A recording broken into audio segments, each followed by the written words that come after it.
Hey guys, in this video I'm going to walk you through the steps on how to change your gamer tag for your Xbox profile on your Xbox Series X or S. So when you get a new system, you get a free change of gamer tag on the house from Xbox. So to do this, on the main menu, go up into the upper left hand corner where your icon is and click A on that.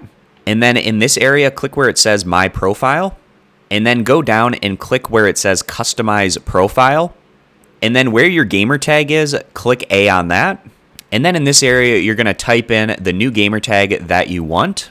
And then whatever you type in, go ahead and click enter or the 3 horizontal line button on your controller. And then it's going to check the availability of that particular gamer tag, and it's going to show you how this is going to show up on Xbox and the Xbox apps. And there towards the bottom it says, since this is your first gamer tag change with the new system, we're giving you a freebie. But after that, you may have to pay for changing your gamer tag in the future. So definitely make sure it's a change that you want to make. And then your old gamer tag is going to be up for grabs once you make the change. So after that, go ahead and click where it says change gamer tag, and you should be good to go at that point. So I hope this video is helpful. I appreciate you guys stopping by. Consider subscribing, and I'll catch you back here next time.